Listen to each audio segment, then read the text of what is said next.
taking ownership of my insecurities.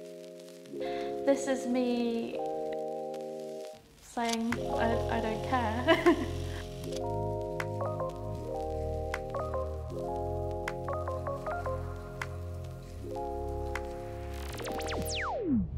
Hi, I'm Chloe, I'm 24. It's been a really memorable day. So what did it mean to you to be part of this shoot today? For me, it's kind of taking ownership of my insecurities. So gaining weight, as I'm sure most people have over the last year, is something I found quite hard to accept at first. So this is me kind of saying, I don't care.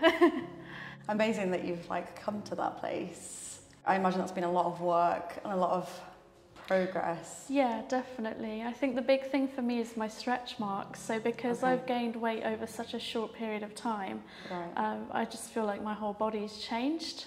Our lives were kind of turned on their heads a little bit, and everything we knew and the whole routines that we knew beforehand just out the window. And that's been hard for a lot of people to come to terms with. Yeah.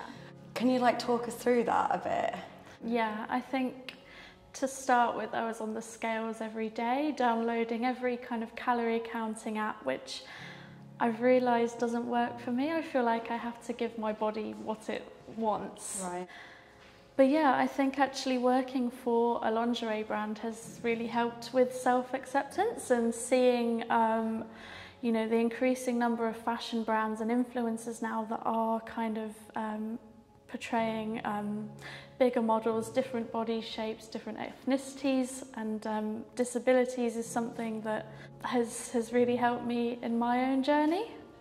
Just, yeah, every kind of type of woman you can imagine can be a model and can wear what they want is great. And it's powerful, isn't it? Being able to, you know, recognise the beauty in bodies that both look like yours and then don't look like yours. Yeah. To be able to recognise the beauty in such a wide range of models really helps inform how you feel about your own body. A huge, light bulb moment for me in my body confidence journey was realising that, you know, looking at a girl who looked fairly similar to me, had a body that was fairly similar to me, looking at her and thinking, if I can think that she looks great, why can't I think that about my own body, about me? This was the kind of epiphany that I had as well. Was it? Yeah. and what was that? Who was that looking at? I think it was because I worked for Dora Larson, and then seeing a size 14 model just looking amazing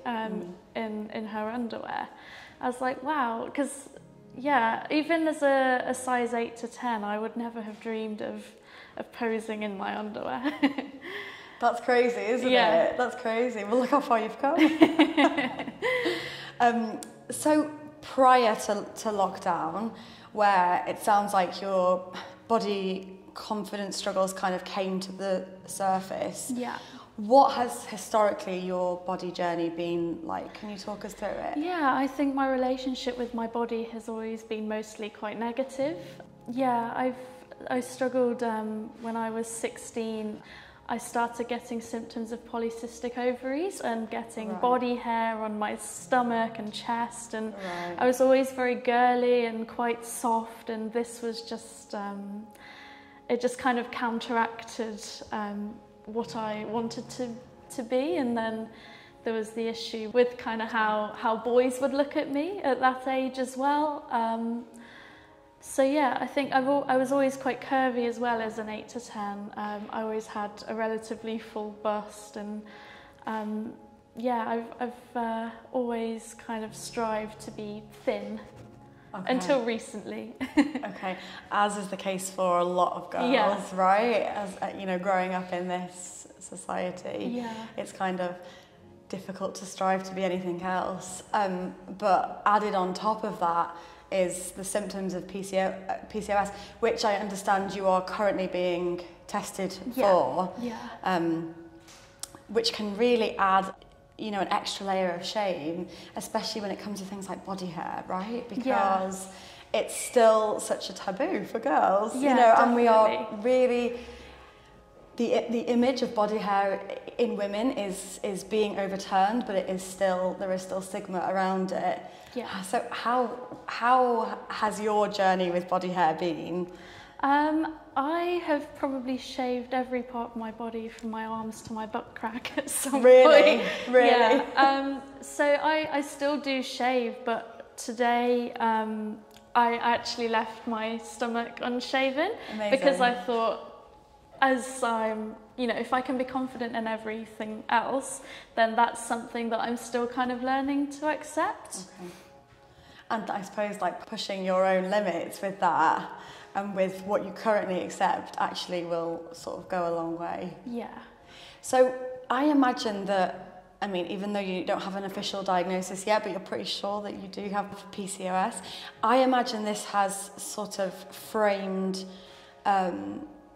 how you feel about your own womanhood and how you have done since you were a teenager. Is that fair to say? Yeah, definitely. I think what I'm learning now is that I can still be soft and gentle but have bits of belly fluff. I still like it to be quite discreet and not on show. I will shave kind of the more visible areas still, but Okay. yeah, perhaps in like a year's time in my kind of journey in womanhood that might change, but for now that's still something that I am kind of insecure about. And how did like today in doing that and being in front of the camera in your underwear, I mean it's possibly too early to say, but how do you think that has kind of changed your womanhood or sort of like informed your womanhood? Do you feel more empowered? Definitely, yeah. It was just totally liberating to kind of not care in a sense. And be amongst other women, right? Yeah, Who I guess yeah. at a similar point to you in your journey, you know, some Yeah. ups, some downs. Yeah, definitely. Is there something that you like to do? Are there any, you know, particular things that you can turn to try and improve your mood and improve your self-esteem? Yeah, I think I usually try and do something creative. So remember that my identity isn't just my body. Yeah, there's stuff that goes on in my brain that I can be using that takes my mind off it, basically. I like that actually. I've never really thought about it like that because, and when people ask me this question, I always turn to like exercise. Yeah. So, you know, you're looking at how your body, like what your body can do rather than how it looks. It's about what your mind can do as well, and that Yeah. your whole identity is not how you look and is not wrapped up in just Yeah. your aesthetics. Yeah. So I think that's a really, really important one as well. I think seeing my body as my home, and yeah, it's something that kind of lets me move and yeah, gives me experiences and can feel pleasure. That's kind of where I'm at the moment.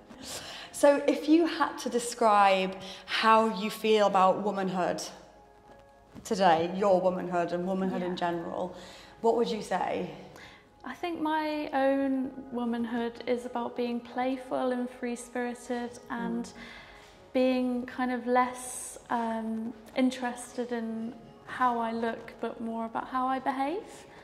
And if you could say anything to someone who's maybe watching this, who's struggling with their own body image, what would you say to them? What words of advice would you have?